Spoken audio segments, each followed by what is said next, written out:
and it shouldn't be this big of a deal. Sometimes I could worry about it, even though if and I could just be going through the day worrying about that, even if I kind of know like it's my own thinking, I shouldn't be worrying about it. So I kind of understood like that's what I thought of. Yeah. Yeah, so can I just add to what Greg just said was, so you know about it, but how do you stop? Like Alan, you said you feel it immediately, but when you have those emotions and that ego is taking over, how do you stop that? If you're angry or upset or sad, or I mean, saying words that, you know, aren't healthy or whatever, like, Yeah, what did Eckhart Tolle asked? He asked, how do you drop a hot rock? You know, you either drop it, except in the case of the ego, sometimes it's so hard to drop. You know, you'd rather hang on it and feel the pain. Okay. That pain is so compelling. You know? It's like when you get into it, isn't it like you have to prove yourself? Yeah. Is that the feeling? Like you have to get the other one to see your side? Why? Do you find that, Alan? Sure. Oh Yeah.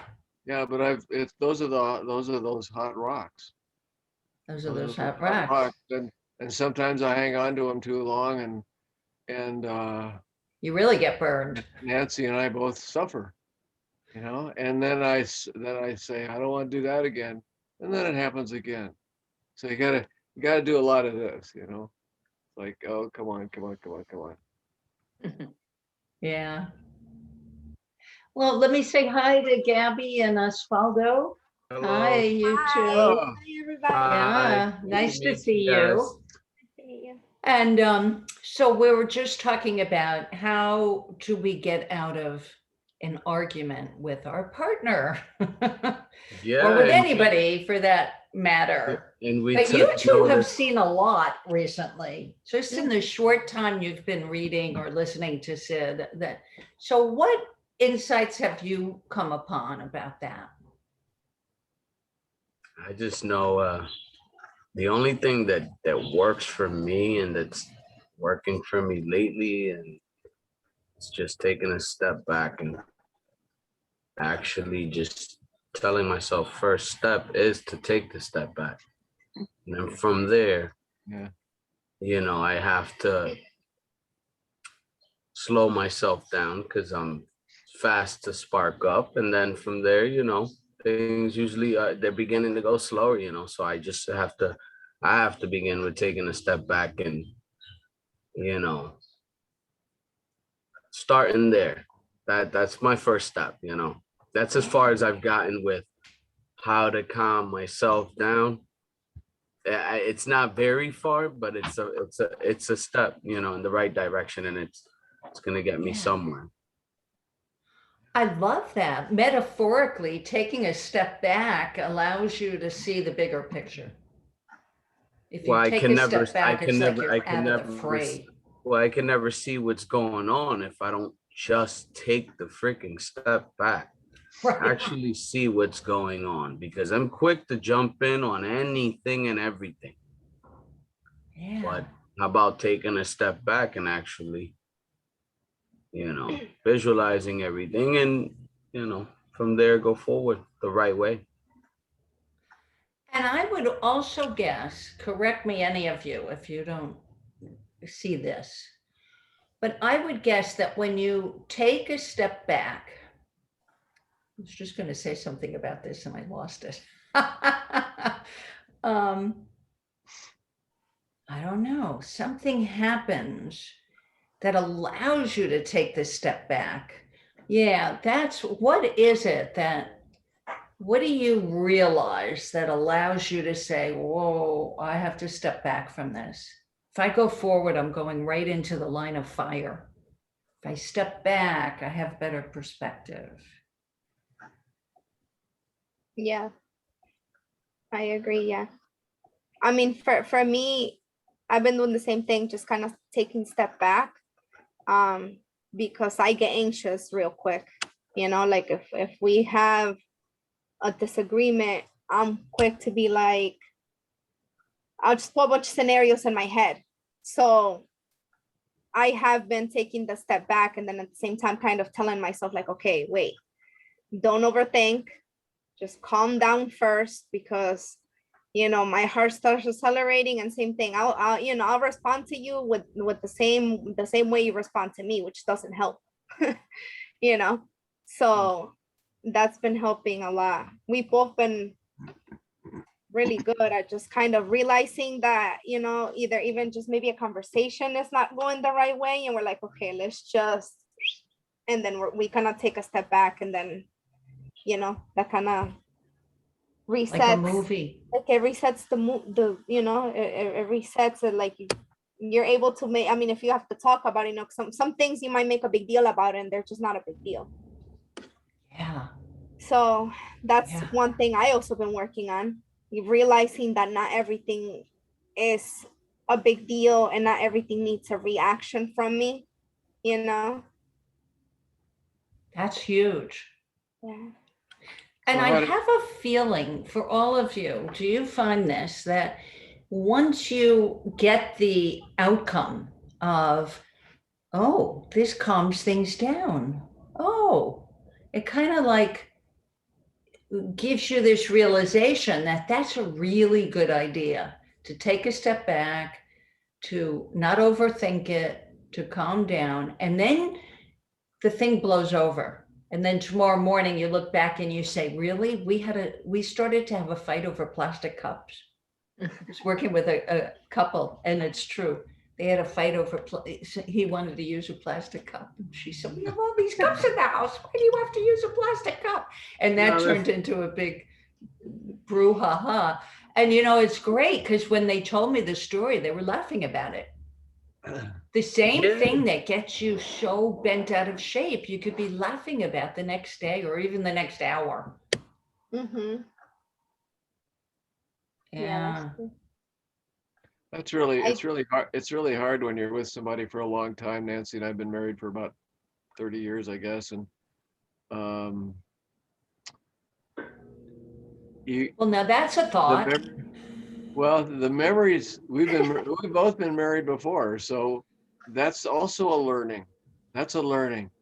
And both of us say that if we knew now, if we knew then what we know, we'd probably be with the same people we were married to the first time. See? So there's a lesson. That's a huge lesson. That means don't scuttle this relationship just because it isn't pleasant anymore. Because I can pretty much guarantee is that after you're gone for a year, you're going to be going, oh man, Yeah. Yeah, and you know what? You're obviously, you're probably like what, maybe 15, 20 years older than us. How old are you, if you don't mind me asking? I'm probably 50 years older than you. I don't think that much. No. Don't be silly, Al. It's okay. I'm not ashamed. I'm 74. And look at that, you look very good for 74. What I'm trying to say is, back, maybe back when you got married, you're probably maybe around our age. We're in our 30s, or early 30s, and our generations now, they're kind of more used to everything kind of, you want it quickly right now. If it's not my way, it doesn't work for me. I don't want to work for it. I don't, like they're just quick to give up. And like you were saying that, if we knew what we know now back then, you would probably be with the same people. And that kind of does make sense, because if you really think about it, you can, if you were able to change your attitude then you guys would have been able to overcome all of that. But now our generations, they're so used to just giving up that it's even harder. You know what I'm saying? Like, we grew up with a lot of our parents kind of staying together, I mean, unfortunately mine's really didn't after I got to like 11 years old, but for the most part, a lot of parents used to stay together back then. Now you don't really see that a lot. And it's just because the mentality that people have is just they're quick to quit, not realizing really what's in front of them, and then they just kind of move on to the next, and then the next one, then they realize like, wow, if I would have done things different with this one, you know. So yeah, it's all a learning experience. Yeah, wherever you go, there you are, Yeah. you know, because you always bring your head into the situation. Ooh, Bubba Yeah. Ramdas. Yeah. So maybe that's the ticket, Ellen, for you to start seeing your wife as brand new, somebody new who you don't have the history with. You don't have all this Oh, it's fun. memory of how Our she memory- thinks. And is that Our- possible? Our memories are awful. I know Sid has said that a couple times too. You know, the only thing I think I've mentioned this before, but the only thing standing between who we are now and these incredible people are our memories. Right. So Right.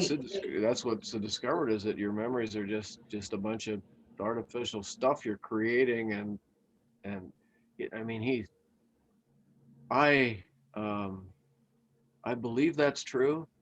And in the school of hard knocks, I've discovered that's true, but I haven't had that insight, you know, that would forever change me like Sid did. So, but I know it's possible because he's just this little scrappy guy, you know. So anybody can do that. And the only reason I wouldn't is, guess what? Ego. It's the only Yeah. reason. Yeah, Ego thinking. Yeah. Yeah. Yeah. Which we need to get around in this world. But I actually brought a, you know, because I was thinking about from the missing link, and I was looking for something that would speak to the theme today, which, you know, we're kind of getting to the theme through the back door here of being spiritual. We're more than our human selves. We're more than the physical. And here's what I saw. It's just 3 lines, but I think they speak to what we're talking about. The life force beyond all things has no form, yet it gives form to all things.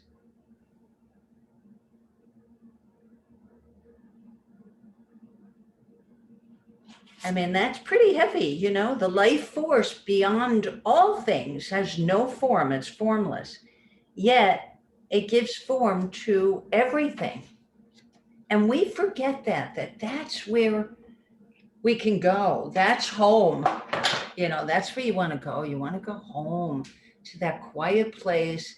Even if you're in the middle of an argument and you realize, whoa, this is not where I want to be right now. This is not a good idea for us to keep going in this vein. So, you know, the answer is always getting quiet, letting go of all the preconceived notions, all the thinking about my ego being damaged, or, you know, he's not seeing it, what I'm seeing. I have to make sure he sees what I'm seeing, or what she sees what I'm seeing. All of that ego stuff. I'm the important one here. And that's the trap for all people. Because the brain gets in the way. Oh yeah, We overthink things. Yeah. definitely. I guess I underthink them. You want to underthink? Is that what you said? No, I said I Gonzalo? guess I underthink them. What do you mean? You Like I try to underthink? think as least as possible throughout the day. I told you that before. Yeah. Yeah, I'm very serious about that. I think very little throughout the day. If it's about work, it's about work. When I come home, if we gotta cook dinner. When it's about arguments, I don't function properly. My head doesn't think. Goes in Yeah. one ear, out the other. You know. Yeah. Yeah. Well, I assume you mean like Gabby's trying to express something to you, but it's going in one ear and out the other if it's in the form of an argument. It's Yeah, yeah. really hard to hear somebody Yeah, who's it's mad hard at to us. hear it. Yeah. Yeah.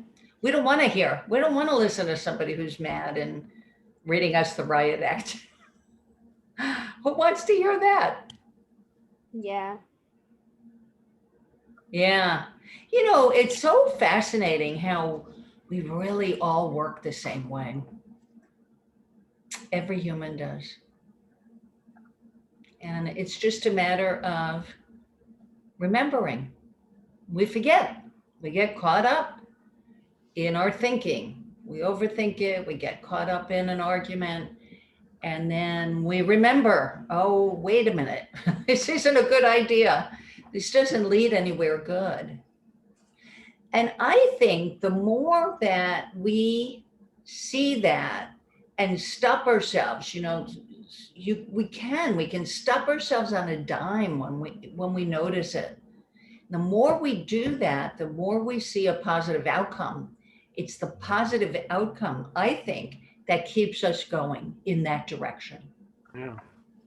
You know, why would we keep doing something that doesn't have a good outcome if we see another way and we realize, boy, this other way has a much better outcome? And then you calm down and you could talk about your different views. It's just a different view. That's all it is. Yeah. It's not the end of the world. And then it becomes interesting to hear what the other person's view is. You know, like, wow, I would never see it that way. That's fascinating. Yeah, that's true. Since we've been seeing you, we do find ourselves, you know, talking afterwards about certain situations and actually talking about it, not yelling about it. And I think it's just more just because we're understanding a little bit that we do see things differently. Yeah. You know, it doesn't have to be necessarily my way or his way. Yeah. So, And that often brings about a third way that neither one of you could ever have come up with on your own. yeah. That's what's really fascinating about having different viewpoints. This idea of he or she should have the same viewpoint as I do. Oh, that doesn't work. And it would make, you know, you'd be bored pretty quick. If your partner had the same viewpoint and saw things the same way, might as well live by yourself. That's true. You want a different viewpoint. That to me is beautiful when people listen to each other with curiosity and they want to know how the other person sees it, you know, and what brought them to draw that conclusion, especially when it's so different. It's like 180 degrees different. Yeah. Yeah.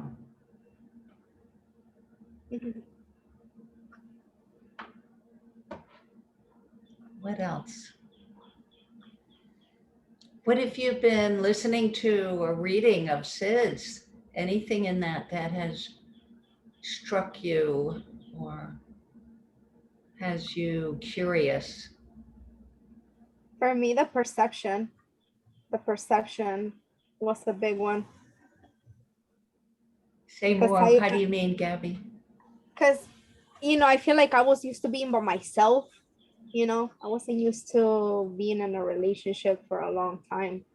So I guess, you know, it's just I not knowing how to communicate with somebody or not knowing how to take certain things, you know, or in all reality, getting used to it, everything being my way. That was major. I was used to things my way, like at the beginning, and he told me, he's like, damn, babe, you know, like you be picking on me about this and that, and he started saying, like, you know, like I left the bag over here and the bag's over there and you got mad at me. And I'm just like, all right, I guess I started kind of catching myself, like constantly just be like, oh, that doesn't go there, it goes here, you know, or that doesn't go there, it goes over there, you know, not necessarily like it's just because I was so used to where I had my stuff, not that it was a bad place to put it or anything like that, but I just, you know, he kind of called me out on it. And you know, even just the simple things, you know, just knowing that he doesn't see certain things, you know, like to me that was a big deal because I was just used to it, you know, just putting stuff where I just knew where I could find it. So having another person here, you know, it took a lot of change because now we have to blend in, you know. So that was, but the perception has really helped me a lot because then, you know, I'm a little bit more understanding as to why he feels about certain situations. And then he's also a little bit more understanding because for the most part, I would always do the talking. He wouldn't really do any talking. He would just look at me and I would just go crazy because I'm like, are you not gonna say anything? You know?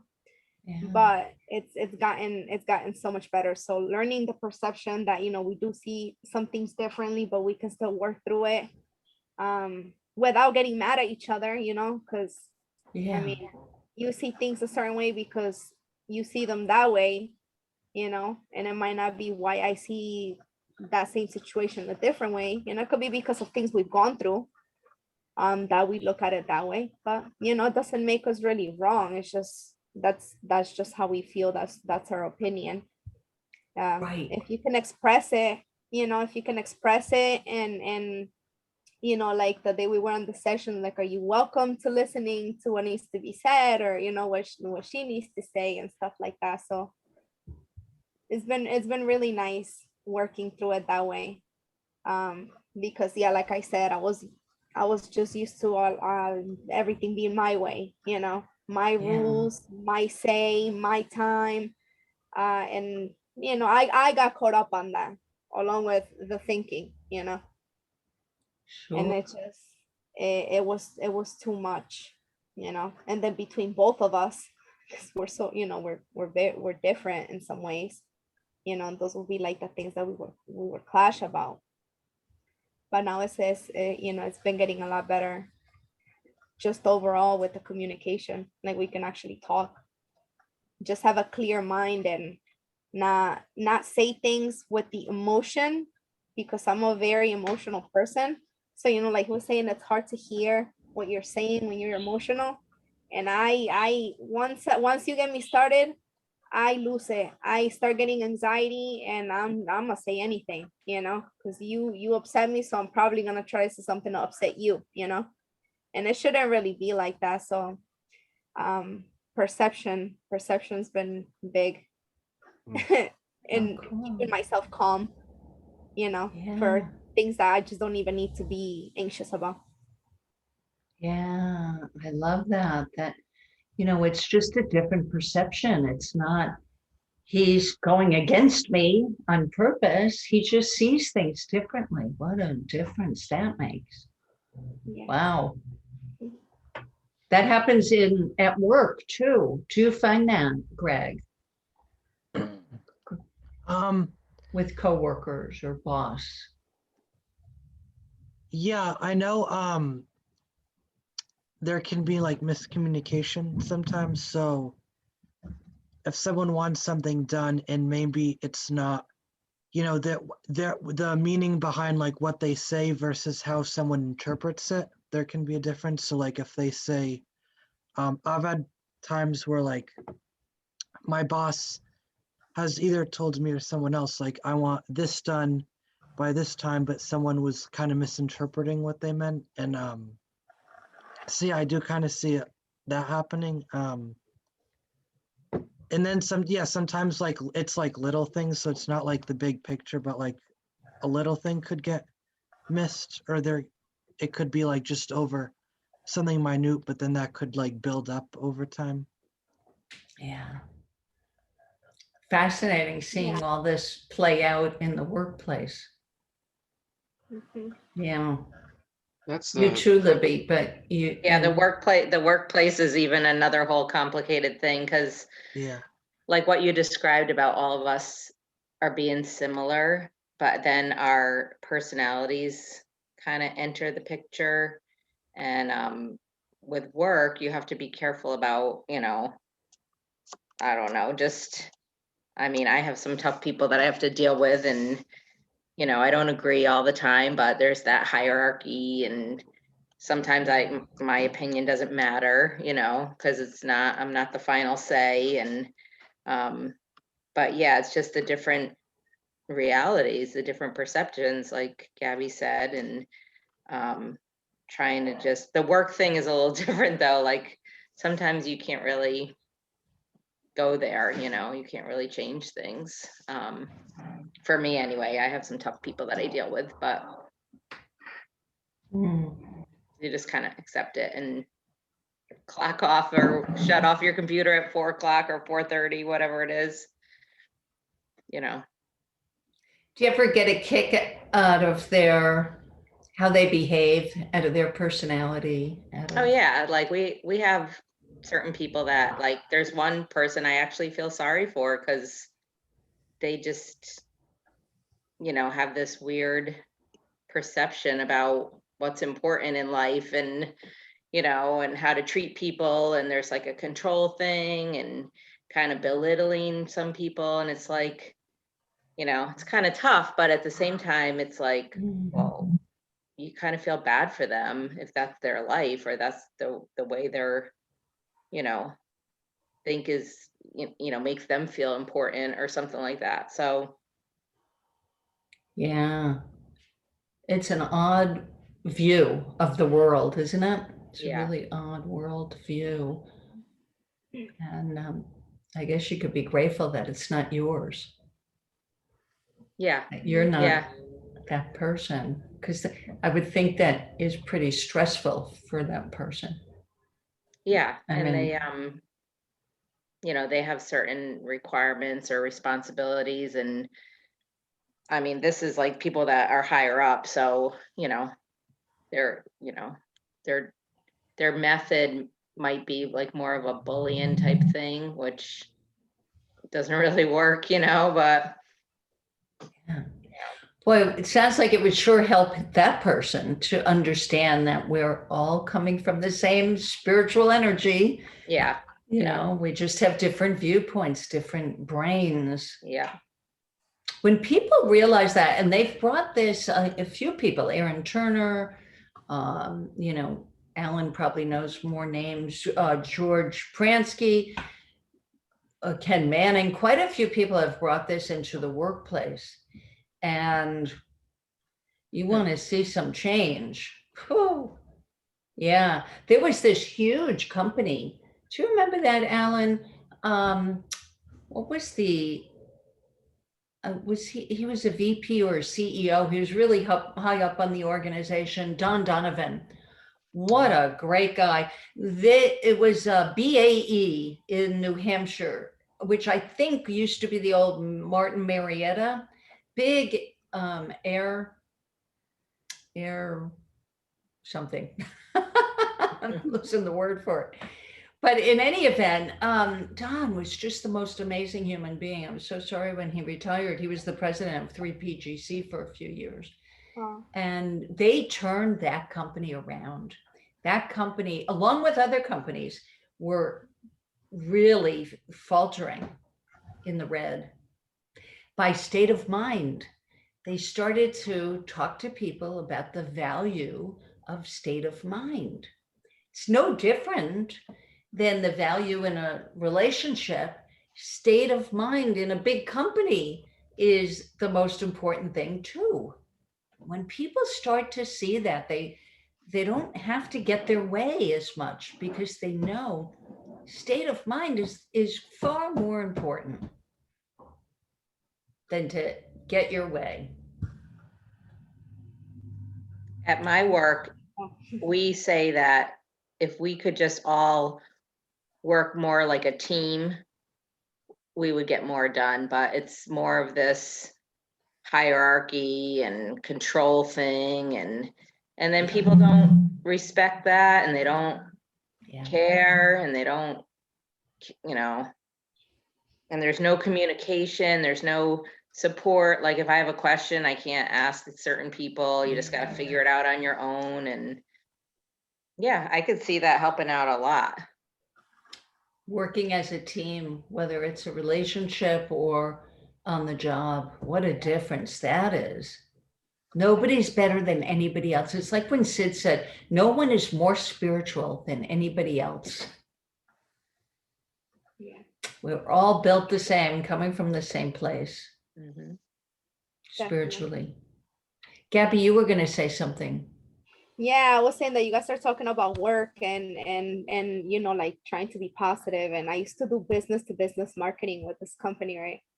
So we used to get there at 7 in the morning, and the first thing we would do is we go to this empty room that had a bunch of boards where we would practice the law of averages, you know, in our system, so like we can sell our merchandise. And we had to talk to 250 people consistently with a good attitude so we can sell everything in our box. And miraculously, whenever we did do that, it worked. We talked to 250 people with a good attitude, and we would come back with an empty bin.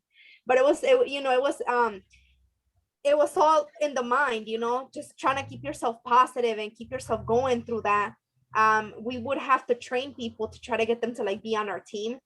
And when we would take them out, you know, they obviously didn't have the same mentality that you already had to like just be positive, keep talking to people. And you can see I'm talkative, so I had no problem with that. Other people, you know, very shy, didn't really want to talk. So, you know, here you go, me selling all my stuff, you know, because I'm like, woo! And then here you go, the other person, and they're like, I can't sell anything. And I'm like, you gotta smile a little more. You gotta do this, you know, so just like trying to teach them. But that was all, you know, I started to see it, that it was a mental thing. Because even sometimes it would happen to me that I would have a bad attitude, and I would come home and I only made $50. But then the next day I would go out and I would have a fantastic attitude, and I would come back with some money, you know? So it's definitely all, you know, a mind thing. And I'm also actually gonna leave Ozzy here because my daughter gets out of gymnastics in like 3 minutes. So I'm gonna run and get her, but he's gonna stay in the session. Yeah, well, thanks for coming. Yeah, Bye. thanks so much. So what else do we have to say? We've got about 15 or so minutes. Yeah. Give or take. Almost 20, actually. What else do you want to talk about? That's going to be useful and helpful.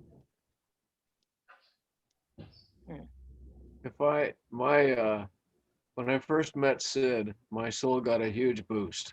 And all of a sudden I felt safe. I felt protected. I felt alive. I felt everything. And then I started to try to teach this, and it was polluted somehow. It was somehow made more thought and not soul. So it was in my head. You know, the three principles: mind, thought, consciousness. I can define those. I can draw a picture of them, but that won't help. And then over the last years, I've come back more and more to see that, you know, we all have these little core consciousnesses, these souls. We all have these souls. And if we give them the space to express, our lives get easier. They get easier. We catch ourselves going into rabbit holes sooner. We tend to see people more clearly and see their resilience instead of their habits, you know, their irritating habits. We see their resilience. So, you know, thank God I lived long enough to where it circled around again, and I didn't stay stuck in the compelling thought, personal thinking aspect of this. And anyway, I'm rambling, but that's what occurs to me. Is that we all have souls. You know, I'm convinced of that, and it isn't an entity. It's a consciousness. It's an awareness, and when we paste this body and this personality over this soul, and then live our lives in the world, right? Yeah. And the deeper we can, the more power we can give that soul again, the easier things are. Yeah, the more power we can give to that soul inside of us and inside of everyone. Yeah. That's where, you know, amazing things happen. So I have a question for you, Alan. So how do you get other people to see that or believe that, or, you know, like you talked about teaching others, like, yeah, so I could be happy, I could be positive, I could be, you know, in my own reality, and but how do you, I mean, I have some negative people around me, and what I do is I just step back and I don't talk to them. I don't need that negative energy. So you know, some family members, I don't call them. I don't, you know, the holidays come, I see them, but then I'm like, all right, bye-bye. I'm not going to see them for another, whatever, month or two or whatever. So I don't know. I'm just curious, like, do you talk to other people about this stuff, or do you just live your own life and feel good about yourself? And It's my journey, Libby. Mhm. And other people's souls are attracted to your soul. Mm. And that's why you can't, Jack Pransky did the foreword for the book I wrote, Perfect Misfortune. And I was so happy about him doing that, because Jack Pransky would not write a foreword for anything that had any how-tos in it. Jack Pransky is not about how-to, he's about what is. And what is that it's our journey, it's inside out. Some people are attracted to us. Some people are offended by us.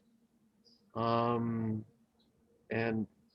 I, you know, that's why I'm glad I realized this with my wife, right? Because she's not, like I said, an advocate for Sid's work or the three principles or anything else. She's not against them. She's just not attracted to them, you know? So it's okay. It's all right, because if she is, great. If she isn't, I'm not going to get self-righteous about it. That's for sure.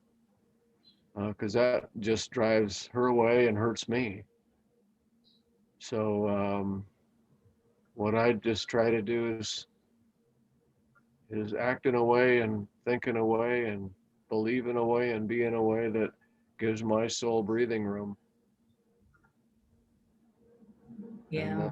uh, Great uh, answer, Alan. That's so yeah, great, right? yeah, I feel like I should write that down actually, but Yeah, maybe you should. I don't. We Well, it's being recorded it, so recorded, you can so- listen to the Oh recording. yeah, oh good. Goodbye. Good. Isn't it funny? Sometimes, you know, we'll come up with something and where did that come from? Yeah, yeah, that's the way it feels. When I am in a state of mind that's healthy, my soul has breathing room. And I when it is, like that. My when it isn't, soul it's has all this, breathing room. you know. Be a good title for a book. But it's not, the answer isn't to try to get to a good state of mind. See, that's that how-to thing. You know, you don't you don't do things to get to a good state of mind, although you can. You know, I can go skiing, right? When I go skiing, I'm in a great state of mind. But what's happening is that I happen to be doing something that my soul is breathing with. That's what's actually going on. Yeah. And it's, since I'm getting older, you know, I can't ski as well. I have MS, so I can't ski as much, and so my soul doesn't get as much breathing room anymore. But that's okay.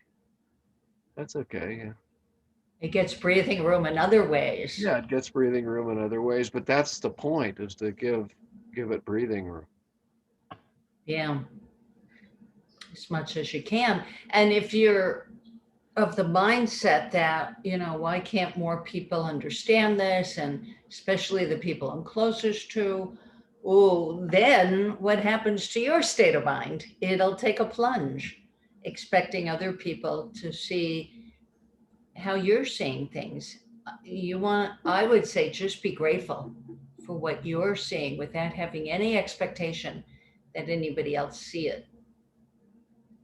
Because they're all on their own journey. Like Alan said, we're all on our own journey here. Yeah, the non-expectation thing is key, I think. Yeah, you know, I was thinking too, is that for me, I'm probably triggered by kind of high intense energetic teaching of the three principles because of my experience with them. You know, I'm more attracted to Lori and Elsie Spittle, who is also a very more quiet, grounded sharer of the wisdom of Sid's understanding. So I'm probably, I don't know if I'm the right person to talk to or not about this, but just because I had so many years of high intense push. I don't want to do that anymore. Sid, like, I feel like that's more like how Sid was, because he wasn't like, if you see his videos, like, he's not like high intense energy. Like, he's not like that at all. He's more like calm in how he talked and kind of delivered his message. Yeah, I actually have a hard time hearing him sometimes. I'm like, what did he say? You know, because when he's sitting there talking, it's just very, very calm, very quiet, very, you know, maybe that's been the videos I've been listening to. I don't know, but he's very like laid back and spiritual and just, you know, it's kind of nice. It does calm everything down, you know. Like Alan says, his soul has breathing room. So when you see him, he's so just at ease. He has time to think 5 words ahead. So when he's giving it to us, we are so deeply involved in his word. We think he's just coming out like freely with it, but he's in a spiritual world where he's able to just let it out so freely and calmly, where everyone's taking it in that same way. So yeah. True. He's a what is guy, not a how-to guy. Yes. Yeah. Yeah, he would just describe what happened to him, his experience. That was huge. He had I'm a back. huge epiphany. Yeah. I like that he's a what is, not a how to. Yeah. Well, in Lori, in your last group, I forget the gentleman's name, but he was asking like, you know, what is the method? How do you do this? Yeah. Yeah. You know, Right. Well, everybody's looking for that, right? Because yeah, the world out there is really geared towards work. yeah. Like I hear that a lot. I have to, you know, when people first come to see me, I have to work on myself. No, that's the reverse of what you're Or looking for. give me the playbook. Like, what do I need to do? You The know, playbook, right? Yeah. Exactly. Give me the owner's manual. But Yeah. this really is the owner's manual, that we operate according to our ability to think. But the important thing is it's an ability to think, not what we think, but the fact that we think. That's the big difference. That's You know, what is. look, right, Alan? Yeah, that's what is that we That's think. what is. Yeah, what is that we're capable of thinking anything. And we get into trouble when we start picking apart what we're thinking as though it means something. It doesn't mean anything, but for the meaning we ascribe to it. We're the ones who decide what it means.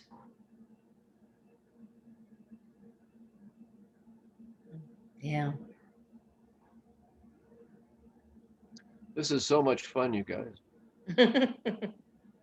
Yeah, I love this, getting Guys, together it's and so It is. enjoy- I say, all right, I have to go and do my little class now, or I call you guys my class.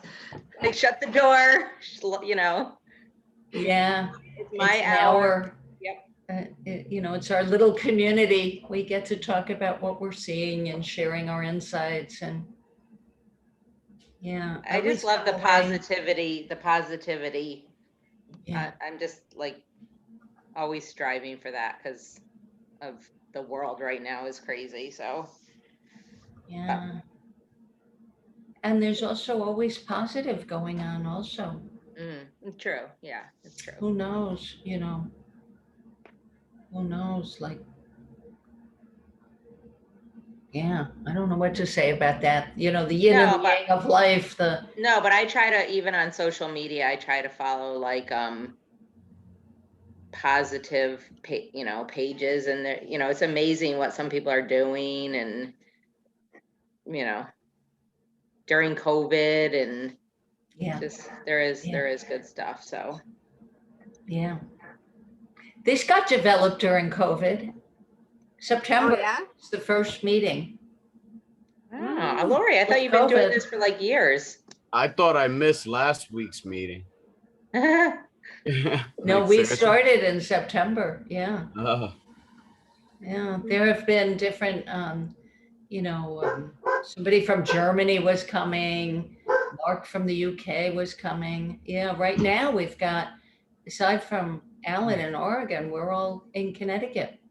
But nice. sometimes, Really? Oh, that's right. You know what's funny? I was looking at Libby and I'm like, why does Libby look familiar? Like I've seen her somewhere. how do we know each other? I don't know. wait, I missed that. What happened? Gabby thinks I look familiar to her or I something. kept looking at her and I'm like, I wonder if she's from Connecticut because I feel like I've seen her somewhere. my That's girlfriend's so probably funny. spoken to her before. She speaks to everyone, so yeah, she's probably We met probably, you. chatted inside a store or She something. speaks to, we Oh, can't go to like the dollar store, Walmart. By the time we get out, she met everyone in the store. You're really Listen. friendly, Gabby? Yeah. Yeah. And obviously, I don't talk much, so I'm the perfect half. Talks enough for the both of us. I always say it. Why? Yeah, Why do I need to talk if I'm so entertained by listening to her? You guys are both very alive. I gotta tell you, you're very alive. Yeah. Yeah. It's fun to So see, funny. isn't it? Yeah. Mhm. So great. And, we all affect one another, because when you see people who are really catching on so quickly too, it's very heartwarming. It's Yeah, catchy. it helps all of us. Yeah. Great. So when's the next time we're doing this? So I'm going to keep it to this time on Thursday, and then Awesome. adding another time on Wednesday, Ooh, Okay, which is 12 noon on Wednesday. okay. Oh, okay. So that'll be more for the Europe people, because they're 5 or 6 hours ahead of us. Yeah. Oh, Yeah. that's true. I'll see if I can do that. That's interesting. It might be possible. That would be nice. Yeah, so you would have 2 choices then, Alan. Come to Yeah. both if you can, Yeah, for sure. Mhm. Yeah, that's Yeah. great. So any questions before we say goodbye till next week? No, this It was so a much pleasure fun. meeting everybody. Pleasure, yeah. today. Yeah, Yeah. great to have you with Meeting you us, you guys. It guys. was awesome listening to everybody and all these different views Yeah. that aren't your views. They're different views, Yeah, Nice. we all learn from each other. That's so cool. Exactly. The goal is to learn. Yeah. All right, so have a great week.